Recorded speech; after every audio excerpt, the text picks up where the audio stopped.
2013 because I was invited to present at a conference in DC. I thought I was representing Connecticut, and it turns out I was representing the United States. Winery and Vineyards.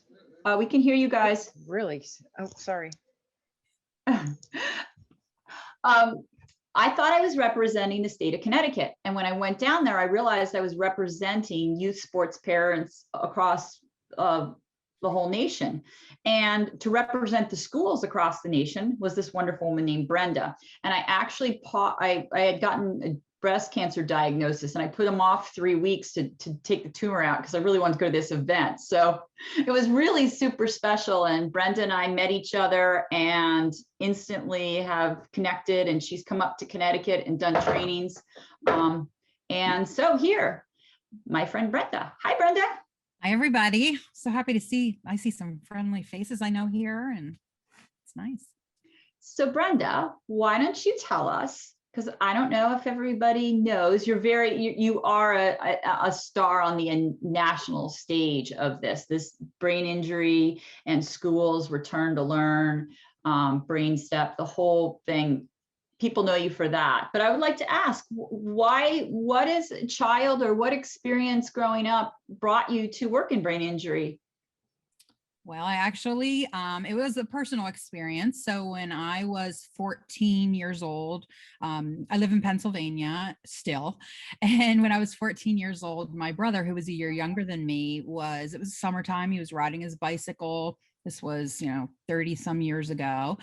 And he did not have a helmet on. There was no helmet law back then. And a woman who was on her way home from work, hit him and threw him in the air, and he landed on both feet, breaking multiple bones in both feet, both knees, compound fracture of his femur. He had a grand mal seizure at the scene. I was at the scene, and my parents were at the scene, so we all ended up at the scene because we lived in the rural Pennsylvania, and it took a while for the ambulance to get there. And long story short, he landed on both feet, but he flew back and cracked his head and sustained a severe traumatic brain injury from that. So he missed a year of school while he was in rehabilitation. And during that time, he had a tutor from school, but when he came back to school after missing a year, he looked normal and he acted normal to everyone at school, but learning was so difficult for him. And so watching that, I thought, this is so hard on my brother. It's so hard on my parents. And as a sibling, it was hard for me. And so I thought I wanted to be a teacher. So I went to school to be a special education teacher. And while I was sitting in my course at Wittenberg University in Special Education 101, I remember looking at our chapter we had to read, and it said that traumatic brain injury was just added to the special education law, IDEA. So this was back in like 1990. And I thought, oh my goodness, this is why he couldn't think all those years. He couldn't remember. He couldn't function in school the way he had. No one had ever explained that. The focus was always on his broken bones, his leg he almost lost. And so from that point on, I thought, you know what, I need to do something. I need to get involved and help other families and other children. And the stars aligned, and through several different stars that aligned, I was able to end up, I got my master's degree in the educational aspect of brain injuries at George Washington University. That program is still running, if anyone's interested. And then I moved back to Pennsylvania. I was outside of Washington, D.C. teaching in Fairfax, Virginia for a few years. And I came back to Pennsylvania. I had twins. And then in 2007, the Brain Steps program was created by our Department of Health. It's a brain injury school consulting program for children and adolescents who attend any school in Pennsylvania. How many schools would that be? So we have 500 public schools. We have thousands of cyber, charter, private schools. And we have 30 Brain Steps teams. It's funded by our Department of Health and our Department of Education. and it's implemented through our educational intermediate units and overseen by the Brain Injury Association of Pennsylvania. So it's a unique braided joint effort. And we have about 275 brain injury educational consultants, and that's who I work with on a daily basis to when students are referred to the Brain Steps program, we then, try to connect the medical, the rehab, the educational pieces, and help the school create an educational plan. And then we follow those children until they graduate from high school.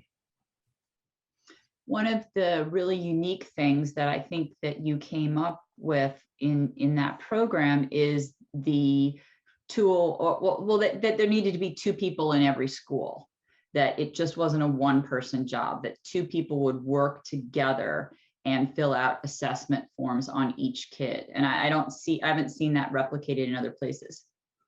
So yes, so if you think about the Brain Steps program, I said we have 30 teams, and we do, and our 30 teams cover Pennsylvania. However, when our youth sports concussion law for students went into effect in July of 2012, Brain Steps had been here since 2007, and we've been accepting all severities of acquired brain injury. Well, what happened was we had so many physicians that were making referrals and schools for students who were getting identified as having sustained a concussion now. They were automatically referring them to Brain Steps. Well, our Brain Steps teams were overrun that first year by concussions. And we all know that, concussions tend to resolve pretty quickly.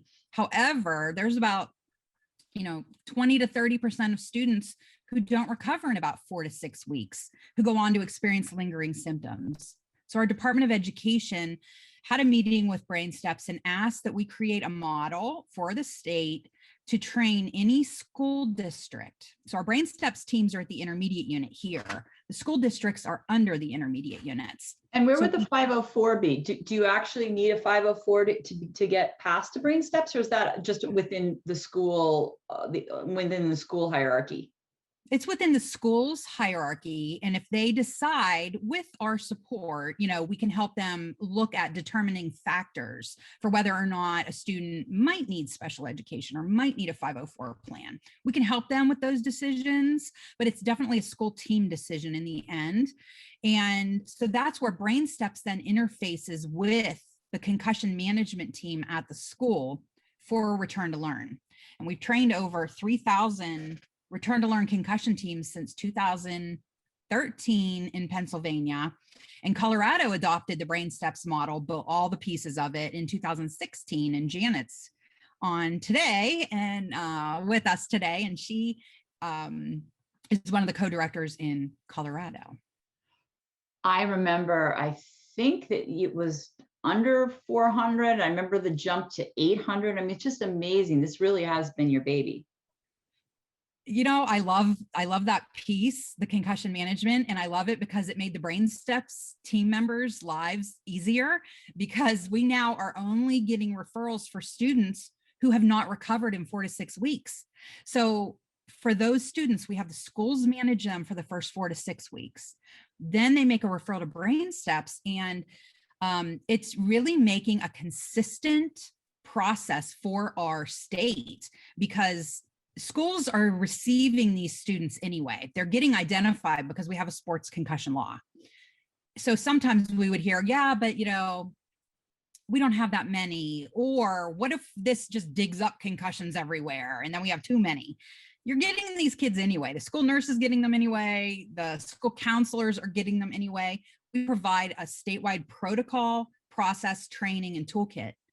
So everyone is doing it consistently, because then that in the end saves staff time, staff effort, and it provides a student with consistency in care. Yeah, it really does depend in my area what school you're in, with what resources, and there's no consistency from school to school. Also, I think that the way that you set it up, that really empowered the schools to have a 2-person team, And I've seen a 1-person team, and then there was an idea that you had to have 6 people together. I know with my son's concussions, it took 3 weeks to get 6 people together to have that first meeting. Yeah, we really give everyone everything they need to put a team together, and we train them through a 5.5-hour online training. However, we require a couple things. First, they have to have an academic monitor identified and a symptom monitor. So those are the 2 people that Catherine keeps talking about. They have to have 2 people, because if you only have one, it usually ends up being the school nurse, and then she gets overwhelmed. You have to have 2 people monitoring. And then we let them add up to 8 people per team. So some of our teams actually have 10 people on it, and they can set up however many teams they want in their buildings, in their school district. Some might have 1 per district, some might have 1 per building. So it really varies. But yeah, the recommendation is definitely to have a monitor at the school, but we have found that an academic monitor to monitor when a student with a concussion returns to academic baseline needs to be paired with a symptom monitor who's just kind of keeping track of the student. Are they having symptoms? But there's a fine line, because you don't want to constantly be asking the student a checklist of symptoms, because then it's almost like you are being suggestive, Yeah. So you just I want to have heard that people are backing off doing like symptom, like headache logs, that if you're Yeah. every 15 minutes you're logging if you're having a headache, it can really just sort of add to the psychological carry there. Yes, and the psychological piece is something we really look at. We look at the mental health piece, because if a student who gets referred to us at 4 to 6 weeks after a concussion, they haven't recovered typically. So we know that they should be screened by somebody for anxiety, depression, because that is a huge, huge piece of the puzzle for a lot of these students. They need that mental health support, especially during COVID, and the pandemic, and could benefit from some mental health support. And how has COVID changed how, so in this last year of COVID, how has that changed your program? Well, it's interesting. I actually looked at the data from the year before COVID and then this year, each month, to look at our referral rates. And I thought they would be lower. However, we have been getting 60% of the referrals that we had before. So I'm glad to see that that hasn't gone down. However, we are not getting as many concussions. And we know there's lots of reasons for that. Sports weren't being played, students were at home, people weren't taking vacations, lots of different reasons.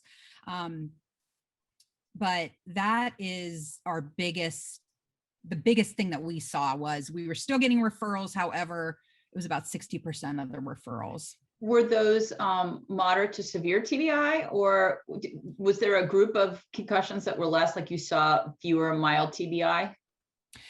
Consistently, our program receives 75% of our referrals are concussions that have not resolved in 4 to 6 weeks. Wow. So that about 20% of our referrals are moderate severe brain injury, and then 10% are non-traumatic brain injuries. And that's remained pretty consistent since we began. Concussions definitely are the majority of what Brain Steps does. Concussion management.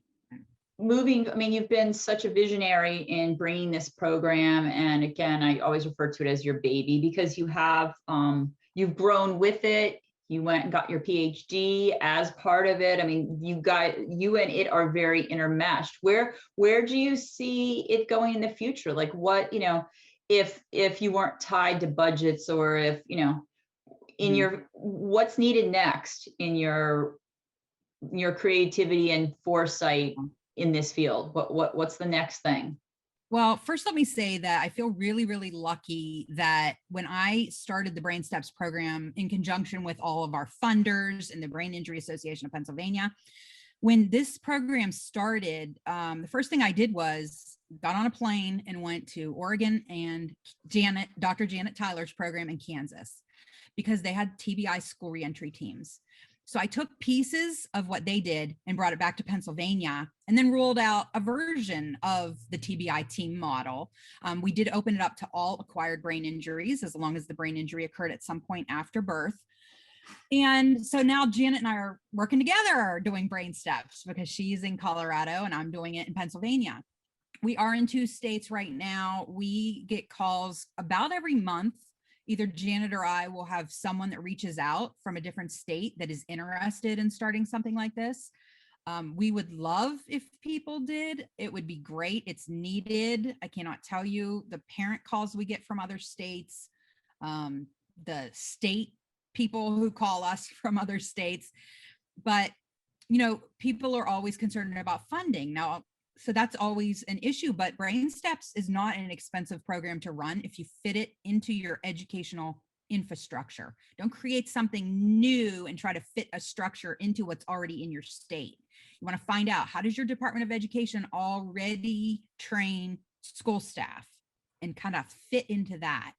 But, you know, offer training on brain injury. It doesn't have to be the Brain Steps model. It can be offer training on brain injury to educators. Try to find people who are passionate about it, who can really, you know, lead an effort in a state, because really that's what it takes. Just someone who can get the Department of Education support, get your Health and Human Services or Department of Health support. And, but you definitely, we see a benefit to having both state departments of education involved. I mean, Department of Education and Department of Health, because it's a medical issue, right? Brain injury is a medical occurrence that leads to educational impacts over time. And it's not just a once and done. You know, you can't go in and do a training for school staff when a student's coming back to school after a brain injury and assume that, okay, things are good now, because the brain is developing over time until the mid to late 20s. So what that means is well, here, I actually have a slide I pulled up. I'm going to show I you. allowed Brenda to have a slide because this is the slide. And if you've watched this, our show before, this is a slide that I've tried to recreate with my hands several times. Yes. So this isn't the slide she's talking about, but it's next. Okay. This is a slide from the National Institute of Health, doctors Lenroot and Geed. And it's the brain scans of a brain from age 5 to 21, I believe. And the blue areas show brain maturation over time. Okay. So that is that slide. First of all, it's very pretty, but other than that, it's very indicative of, you know, when you're younger, you don't have really memories that you can easily recall from age 1 or age 2. You know, your memories start to solidify around age 3, they think. Now, if you have a brain injury as a child, this is an important slide. It's from Harvard, the Center for the Developing Child. There are sensitive periods of development, as you can see here, when children are going through rapid brain maturation in the areas that are shown on here, like, for instance, language. The preschool years have a lot going on. So if you have a child who sustains a moderate, severe traumatic brain injury during the preschool years, whatever was not developed at the time of the injury is more vulnerable to interruption in that child's development, their cognitive development, their behavioral development. And also, and we always, those of us in the field of brain injury and pediatrics, always talk about the frontal lobes, because the frontal lobes of your brain, you know, are the biggest lobe. It's in the front of your skull. And it tends to be the lobe that is injured most often, especially in younger children, because they fall a lot and all sorts of reasons. But the frontal lobes of your brain go through maturation periods until the mid-20s. So what is in your frontal lobes? Well, your frontal lobes are responsible for your attention, your speed of processing, how you take things in and make sense of it, for memory, and your executive functions are housed there. So your higher order thinking skills, your ability to make sense, to draw on your background knowledge, to apply it to knowledge in the future that you're reading about, maybe in school, or it's all of your executive functions. And if your frontal lobe is injured during preschool, this is an example. Well, we could Your take frontal me. lobes. At 2, I did a header into a radiator and split my forehead open and was in the hospital. So at How 2, old there's were a you? lot going on. Yeah, there's a lot going on. And so if you have a brain injury of your frontal lobes when you're younger, it makes sense that the full effects of that injury may not manifest until you need your higher order thinking skills. So middle school, when you start to have to be more independent, you have to keep an assignment notebook, you have to let your parents know what's going on at school. This is when we see, not all kids, but a lot of students after a brain injury really start to need additional supports. And let me go to, whoops. Okay, one more. So this is the slide that Catherine was talking about. And those of us, I'm sure everyone in the crowd is going, yes, I remember her doing this slide with her hands. So this is just an example of, and there's lots of variations of this out there. Dr. Sandra Chapman from the University of Texas has a great series of 3 graphs where she talks about something called neurocognitive stall. And what some of us see sometimes in children, like I just talked about, and I use the executive function frontal lobes that might show up over time. Typical development is the blue line. It goes in an upward trajectory for the majority of children, for the average child. So you may have a student who's on this red trajectory, a little bit higher than the average blue line. Then a brain injury happens. The student may come back to school and seem like they're doing okay. We see that often because they're falling back on their prior knowledge that they knew before their brain injury.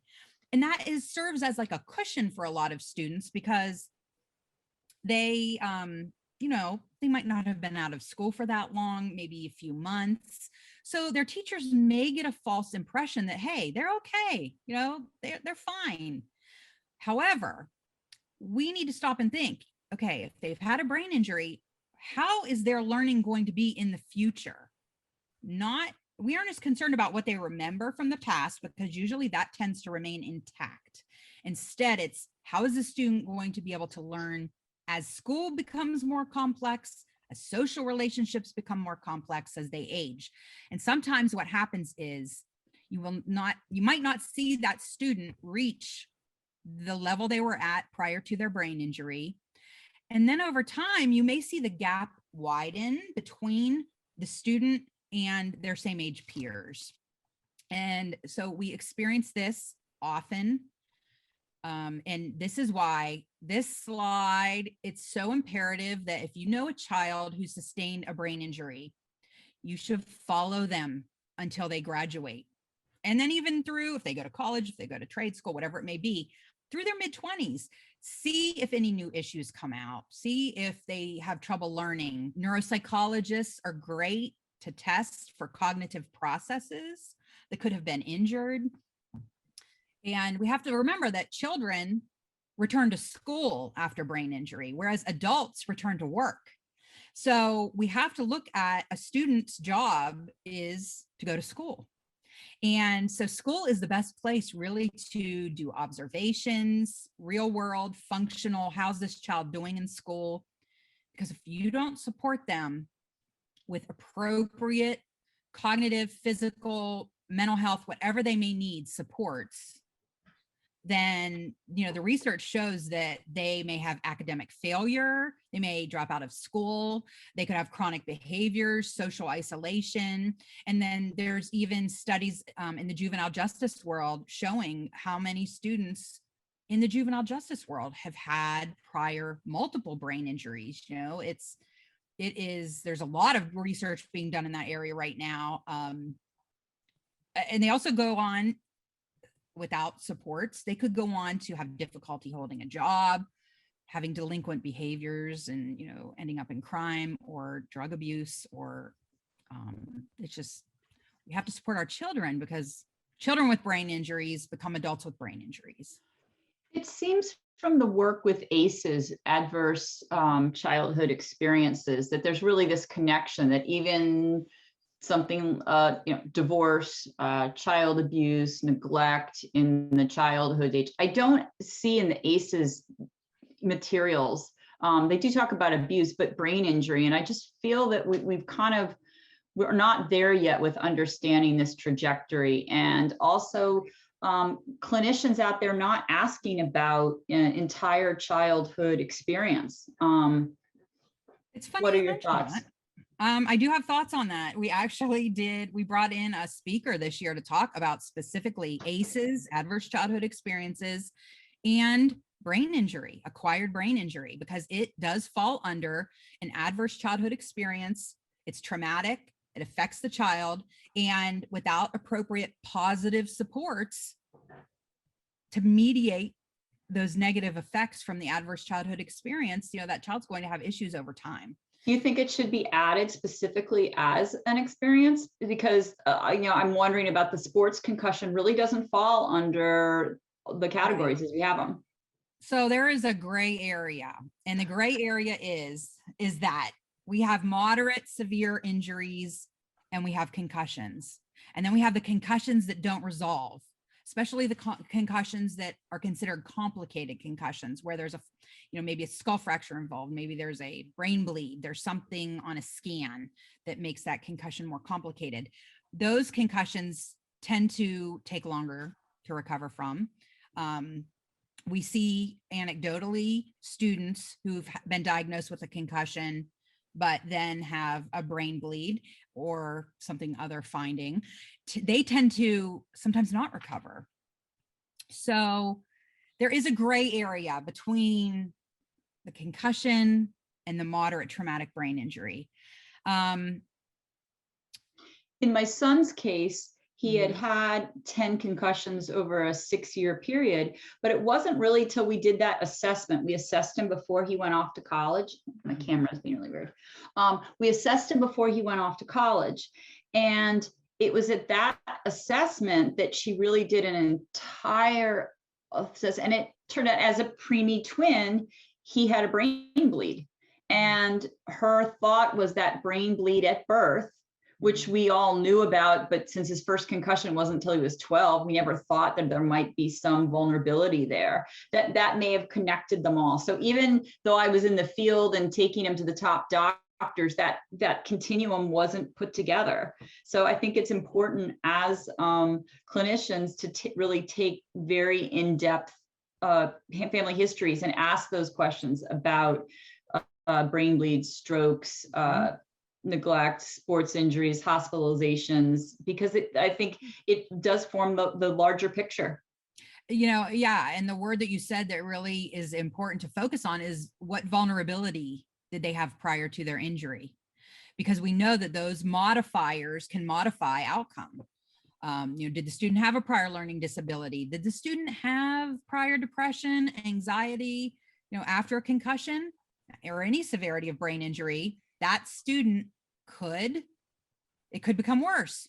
Headaches, family history of migraines, do a good clinical history, pull in a social worker. They do great clinical histories and find out, but as a mother social worker, I didn't put it together, and that's what I bring up this case is here I am, I'm in the field, I'm doing research, and I never thought, it really wasn't until he was 18. They're like, well, you mentioned brain bleed. And it's true. We did know that his MRIs he had grown around that particular injury, but that's the piece of putting those all together. So, and neuropsychs are expensive. I mean, we on average paid $4,000 or $5,000 for them, pieces of insurance. That's where, having access to these assessments are really important. And I think all the data then the school can add in from the brain steps of having 2 different people track these pieces. Then if you don't have the healing over time, you have the data, you're just not looking at a kid going, why aren't you better? Yes. And I told you earlier that we have 75% of all of our referrals are concussions that didn't resolve in 4 to 6 weeks. Some do resolve. However, once a student has been referred to Brain Steps, we follow up with their parent and their school annually to ask them a series of questions to check in about school, academics, cognitive, all of that. Then we also ask them, does this student need additional support from Brain Steps this year? And it's about 30% who do need continued ongoing support per the parent or the school. That's what we found over the past few years. Well, that is a perfect stopping point because it's 2:31 and I knew I was going to want to talk to you for a long time. I do want to open it up. At this point, I changed the view. So I look at the gallery view and we can go on and talk, no problem. But if I want to give you the opportunity to ask questions. David, did you want to ask a question? Yeah, I do. Hi, David. Meet my friend Brenda. How are Meet you? David. Hi, Brenda. David. I've used Brain Steps before, and I think it's an outstanding program. I think it should be mandated for every school district in every state in the country. And let me tell you some of why very quickly. I just finished 35 years in public education. Coach, administrator, athletic director, you name it, I was there. And being in the fabric of the school, I think some things that people need to understand that happen in schools is because you can't see concussions, there are groups of teachers in each school who don't believe they're real, who believe these kids are Academy Award winning actors and actresses, and the appropriate things are not done, including inappropriate things like doing things that cause more frustration and anxiety to these kids. And I think we have to realize, and Catherine said it in the beginning, from state to state, from town to town, a lot of this is just disjointed. It's all over the place. You may go to a school district that has a very, very good program. You may go to a school district that has no program. You may go to a school district that has a program when one of their former students who's playing in the NFL sustained a significant concussion. So I think it's important to have people like Brenda doing what they're doing in school systems because they can focus on these things while teachers are teaching. Teachers were not trained to be brain injury specialists. And I think because of some of this, that there are just so many things that are missed and not made available to kids as they're recovering, to kids and families, very significant for families. And I think people has to realize that goes on out there. And the thought among some teachers and even teachers that are athletic people, here's yet again an athlete who athletes already get more than everyone else because they're athletes. Here they are looking for yet again more. And not enough credence is given to what is going on, especially with something you can't see. So that's very frustrating. It's always bothered me for a long time. And I think it's got to be pushed more. And I think Brenda has the perfect program to be able to do these things in a sequential order. Even with a program like Brenda's coming in, it doesn't turn around overnight. But when people start to continue to see people that are trained and they're consistent, all of a sudden they start to say, gee, you know what? I think the pieces fit there, and they're apt to come on board and do what's right and appropriate for kids and families. So that's just my Well, that was wonderful. And I do have to say, thank you for those compliments. And so everyone knows, David Johnson and I are not related, although it may sound like we were because his compliments were so nice. I didn't even think about that as I was talking. I really didn't. But David was there when Brenda came up on 2014. I used my kids, I had money put away for the kids for college, and I used that money to run 2 state conferences, brought Brenda and some other experts in, and we trained 600 school nurses. At the time, we were waiting for our concussion law to change. And I thought, well, it's either going to change and we're going to have to do a conference, or it's not going to change and we'll have to do a conference. So Brenda came on up and we did a conference. I think the teacher, the nurses really appreciated the training, and I've gone into local schools and updated them. But in the end, the state's like, we want to build something from within. We want, and it's frustrating. It's really frustrating to get to the state level and to pitch an idea that's so good and then get the pushback. Well, we want to develop our own thing. And so I'm just here to tell you, take Brenda's thing and develop it for yourself. And the But nurses don't are start to begging- reinvent the wheel. No, and you don't have to. Or if you start to reinvent the wheel, you're changing things to things that are not correct or appropriate. It's all right there, and the nurses are begging for it. Nurses where I have been have said, we weren't trained in this. We weren't trained in depth. And when I say in depth, it doesn't have to be. It just has to be with the basics. And they become very frustrated because they're the first one to get these children walking through their door during the school day, sometimes with a small room with 15, 20, who knows how many kids that are there. And not all from school sports and athletics, skateboarding, other things that happen. And the nurses get very frustrated. They just want to be updated in the basics. Yeah. I agree. I have a question. Yes. My name's Diane Shermer and I'm in Kentucky. And you take me back to my early days in brain injury. I trained in the Houston Medical Center. I was at TIER. And I actually, years ago, when you were doing your education, I wrote the state guidelines manual for school reentry for brain injury there, and did a lot of work in pediatrics. So I'm thrilled to hear what you're doing. I work in a state right now, and I'm the chair of the brain injuries chapter here in a state that I consider is way behind the 8 ball in brain injury rehabilitation. And we're trying to get things where they should be for adults, but I have someone who constantly begs me to get things going for kids. And so I'm thrilled to know what you're doing. My first question is, what about the kids that aren't coming through for concussion, that come out of the hospital after being in an automobile crash? Do you pick them up as well?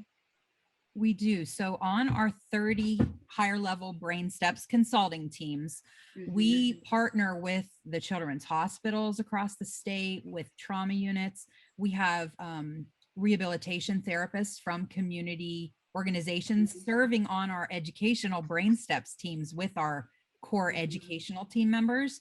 And so part of that responsibility is when they identify a child at their Children's Hospital of Philadelphia, for example, then they make referrals to the Brain Steps program. It's an online, anyone can make a referral, and we secure the appropriate permissions. But yeah, medical rehab is extremely important. We still are not getting all of the students that are having brain injuries, or we get them years later when they're failing, and we don't want to wait. We want them, if that student's had a brain injury, refer them to Brain Steps, because we can start supporting them now rather than when it's almost too late for the student to recover their ability to get back on track as much as they can. So one thing though that has always been a struggle are the students with more moderate traumatic brain injuries, because they tend to not always go to rehab, or they go to outpatient rehab and they get lost. We get them often, but not until they start failing courses and start having mental health issues. But I really wish there was something we could do to get them sooner. It's just something we've Well, always in many states, fine. because there have been so many changes in rehab, many states have waivers, and many states waivers don't cover peds, unfortunately. And so my other question would be, to get something like this going in the state, you start with the Department of Education and the Department of Health? And I would also add in your brain injury association or brain I injury am alliance. that. Good. I So am that's, that. yes. So like in my world, those are the three pieces I would want. And I would also want to know, what is your state's data in their Department of Education? Like, how many students have they already identified?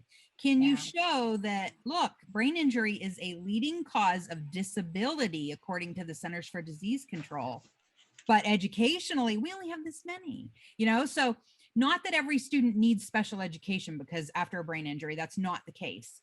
Mhm. But just showing them what you already have in your state, and then looking at your Title V maternal child health block grant funding. That is what our Department of Health used to start the Brain Steps program. Could And you say that again? Yes, it's Title V maternal child health block grant funding. So find out who in your state holds that and see if you can fit brain injury into that. A lot of times they'll do programs for like sickle cell, anemia, and mothers who are pregnant. There's different programs. So that's where we fit. Mhm. And Okay. Brenda, what's the best way for people if they're interested? Because I know your offerings change over the years. What's the best way to get more of you? What are your contact. offerings at the moment? I can send everyone my email address. Can I put it in the chat? Yeah, no, That's but what I asked. what websites do you have up right now? Well, if you need my contact information, you could always go to our website, brainsteps.net, N-E-T. I also have a website for just concussion that I co-own with Dr. Karen McAvoy. And that is a little longer. And the name is www.getschooledonconcussions.com. I'll put it in the chat box. And they're really wonderful resources. Yeah, it's free resources that you could download for schools or parents. One of the questions in the chat is, how is Brain Steps different from Brain Stars? Never heard of Brain Stars. Brain Stars is a manual that was created by Dr. Jeannie Dice Lewis in Denver, Colorado. And it is a great manual. I actually have it somewhere here. I don't know where, but it's here. I have a bunch of them. It is a great manual that you could give to schools. It's like a huge manual that has tabs for neurocognitive issues a child may be experiencing and strategies to try. So this is often helpful if, a school staff member is struggling with a student and they aren't getting a lot of support. This manual would be helpful. So Brain Stars is more of a manual that has different components of information, tracking forms, if I recall. We give it to all of our Brain Steps team members when they come in as new team members. But Brain Steps is an actual team-based model. So we actually go into the schools and do consultation and training on brain injury. It's confusing. Yeah, that's the great explanation. Oh, there's a Brain Stars. Natalie is holding up the Brain Stars. Yes, she's my team member. There she is, Natalie Smith. That's what Brain Stars looks like. She's a Brain Steps team member. Thank wow, you, that's Natalie. that is tabbed. It's a lot of tabs. You can order that through Children's Hospital of Colorado, I believe. And that's a Karen McAvoy? No, that is Dr. Jeannie Dice Lewis. She has since Okay. passed away, but Children's Hospital of Colorado. If you email me, I'll send you the person that I order them from, if anyone needs them. That's awesome. Any other questions for Brenda? Zoe, did you want to? We can't hear you, Zoe. We would like to, though. You are Catherine. unmuted. Maybe your volume. Catherine, can you hear me? Hi, Marilyn. Mhm. Hi, this is a wonderful program. Thank you, Brenda. You're doing a fabulous job. Thank you. I want to make a suggestion, and particularly for the wonderful woman who's frustrated from Kentucky. Can you hear me, Catherine? Yeah, no, we can sound great. Marilyn Spivak is speaking right now, for those of you that are listening on the phone. So my question is, no one has mentioned, and Brenda didn't mention either, with all the wonderful resources and going through the frustration of the Kentucky Brain Injury Association, nobody's mentioned members of the legislature. And my suggestion would be getting to the agencies with an issue that they don't want to hear about necessarily. And they put up a lot of barriers. Whatever agency you're going to is going to a member of your legislature, a head of the agency that would be dealing with health and education, and bringing this problem to a member of your Senate or your House of Representatives and laying out the issues. They will quickly open up the doors for you for that agency and become an advocate. And Marilyn, hi, this is Diane Shermer, and I used to be Diane Gutierrez, and we met a long time ago, and thank you for that. And we are good friends with many people in the legislature, and actually Health and Human Services is working closely with us to get many things through, with assistance in getting the waivers changed, etc. So we have a lot of good support from very different legislative advocates here. It's it's a good old boy mentality here.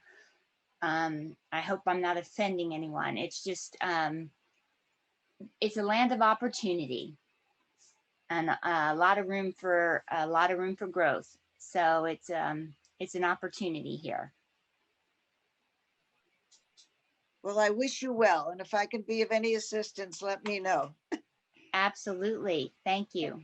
And there'll be more of Marilyn next week because she's the guest on my show. So we will have Marilyn Spivak and Ron Savage for a whole hour. So I'm so excited, Marilyn, to go through the history with you, and looking forward to that show with you next week.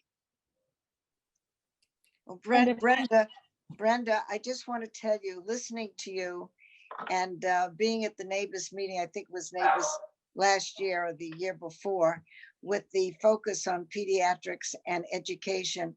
It's just amazing what you've all accomplished. And I am just so thrilled to see what you're doing. And yet the pages are just beginning to be turned. Because when you think of all the school districts, working with the schools is an extraordinary challenge, because I don't know, I think it's this way throughout the whole country, is that you have every city and town has a different school district. So it's really important to start at the top and filter down. And I don't know, I'm embarrassed that I don't have the answer to this anymore, but I don't know, Brenda, if you and folks from Colorado have worked with the regional training centers. They used to be special ed regional training colleges. There were 12 centers throughout the country. Do you know if they still exist? No, I do not know. Janet's on here. I don't know if Janet knows. I am not familiar with that, Marilyn. Well, with the Department of Education, please ask that question. Okay. Because they were the training source for special educators. Got it. Okay, and they sort of fell under the same regional area, the 12 regional areas for Rehabilitation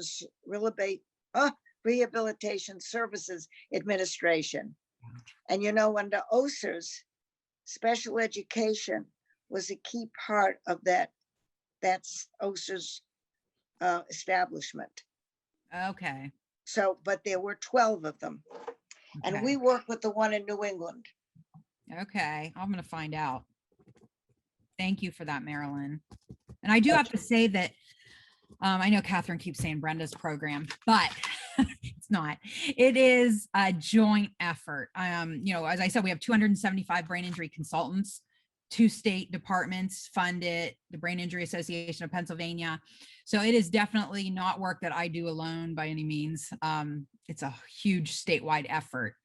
Well, you know, you just said that. Every state that is strong, and Pennsylvania is one of them, Colorado is another. They already, the doors open for them because they're a known entity and respected, and they're the go-to agency, the go-to organization for brain injury. And you've worked very hard to establish that. So it's a tremendous amount of effort.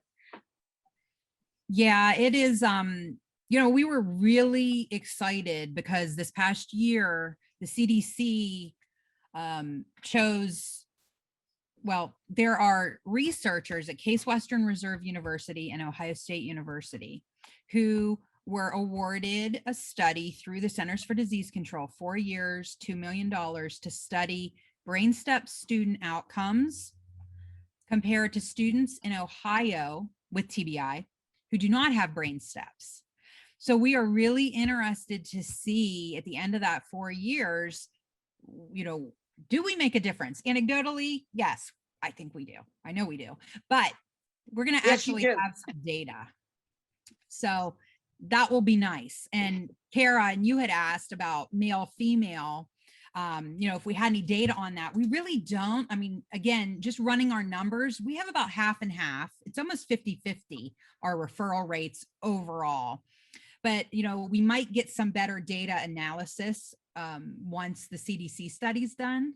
Now, COVID has impacted this, you know, a little bit, put it off a little bit, but we are in active recruitment right now.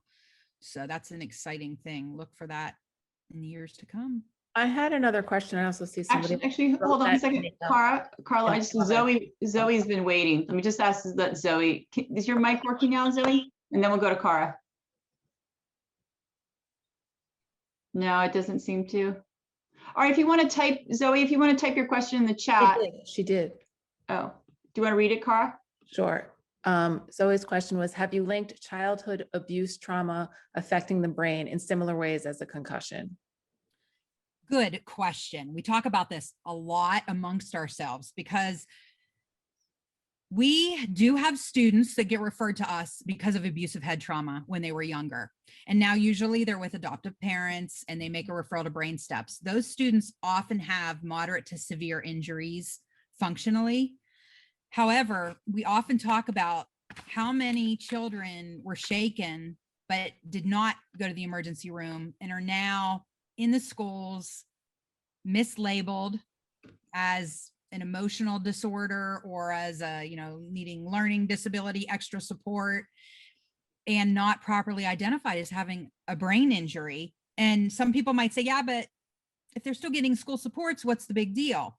Well, there is a big deal because brain injury is very different from other disability categories.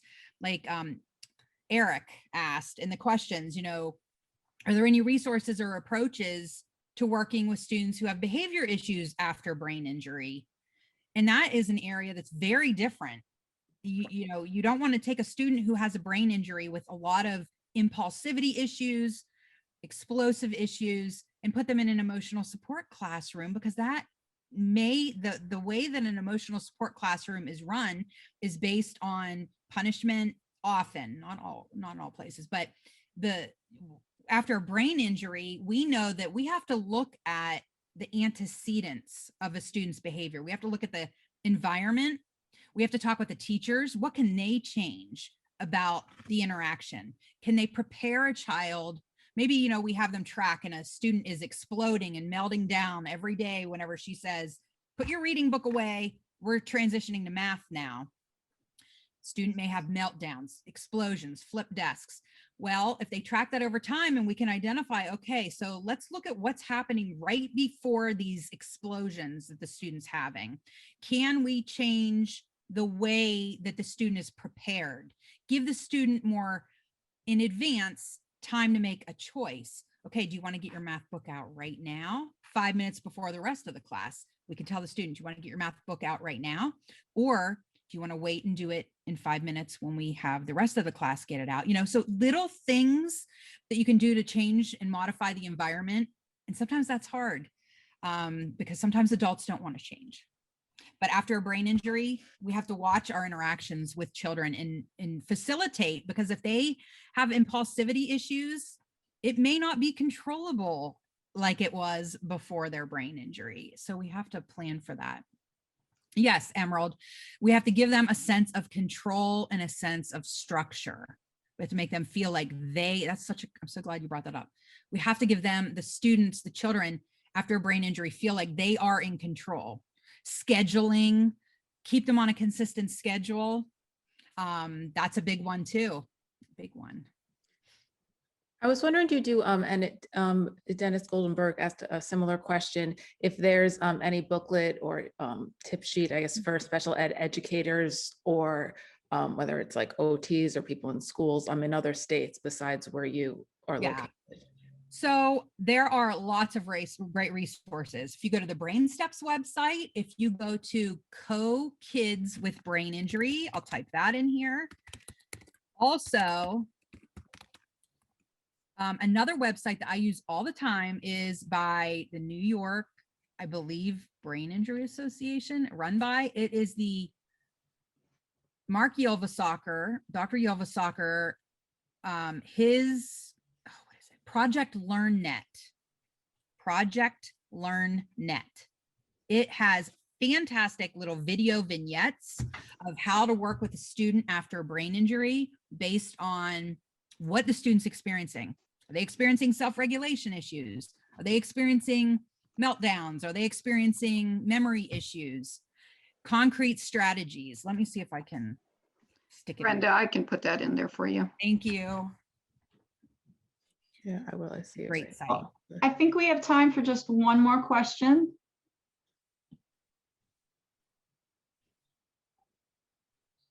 If you see one in the chat, or, oh, Larry, yes, hi, Larry. Yeah, Catherine, Brenda, Larry DePerac, Community College of Allegheny County, Pittsburgh. Oh, all right. Close to me. Yeah, so I've been in the business since 1984 and the head injury stuff. And I'm concerned about people who subsurface before they come to college. You know, they may present as a learning disability, they may present as having some other problems, but they don't have an adequate differential workup. And then when we get them at a college level, there are all those subsurface issues. You know, it's like the iceberg. And if you identify head injury, you can start digging into it, then maybe you get someplace. Otherwise, we lose them, okay? Because there are all those tangential issues from the head injury. That's a huge, huge issue. Yes, because like we work with students here through the program that I direct until they graduate from college. Then, you know, we try to prepare them. We tell them to get in touch with the disability support services, get in touch with the vocational rehabilitation. We try to get them set up for success, but you're right. You know, so many fall through those cracks between high school graduation and college. And part of the problem is that they no longer want to be special. Yeah. You know, want to be, yeah. And one, you know, you bring up, you made me think of a good point. When a student is transitioning to a community college or a four-year college, if they are on an IEP for special education at school, their senior year, it may be beneficial to switch that to a 504 plan with the school. So because the 504 plan is something that the college, and I'm sure Larry can speak to this, can look at, and that can help prepare academic supports that the student may need at the college level. It can help inform them. It's just a little tip. Right. One more mini question. It's always hard to say goodbye. I would like to make a comment. Sure. So this lost the screen. Anyway, I've got to get back to that. So sorry, let me just get the screen back on here. Sorry I'm about that. sorry, I don't know who's speaking. I think This is Juliana Switte. Can you see my screen? I've got Yes. the name out. Yep. Oh, hello. Hi. I wanted to comment about how to perhaps help differentiate between those people who are presenting with what might look like developmental delays or other issues from people who have had a prior head injury whose conditions may be sort of persistent post-concussive syndrome, which may be manifesting as some of these other things. I couldn't recommend to you highly enough this book, but it's called Mild Traumatic Brain Injury, Episodic Symptoms and Treatment by Doctors Marianne and Richard Roberts. Marianne is a pediatric neuropsychologist, and Dr. Roberts is also a neuropsychologist. They've been working on this for at least 10 years, and they've developed a system of screening using what's called MIND. And that is multi-symptom intermittent neurobehavioral disorder. And in this book, they outline the symptoms and things to look for. And they wrote the book not only for clinicians, but also for primary care providers, but also for teachers, for social workers, for parents. That's great. That's awesome. We're actually at the end of, do you have a question for Brenda? Because we're just at the end of our time. I wanted to bring this into, because I know that she was saying, if you could differentiate between those students, something like this could really help. Great. Thank you. I've never seen that. So that's good to know. I love books. So thank you. And Brenda did put her email in the chat, and a couple other resources that we'll pull together for the next session. And I so appreciate your time. We ran about 2 minutes over, but thank you for all the great questions. I'll give you, would you like to say goodbye, Brenda? And yeah, everyone, I had a great time. I talk a lot, I'm sorry, but I'm passionate about this. So I appreciate every single one of you who are here, because it means that you're going to make a difference, hopefully in a child's life that who's had a brain injury. So thank you. thank you, Brenda. And it's just been great. And there's so much that you've taught me and we've added into Connecticut where we could. And thanks for your comments, David. That was great to hear and share your 35 years of experience at all levels of school. And everybody take care, and we'll see you next week for Marilyn Spivak and Ron Savage on the history of brain injury. Take care, guys.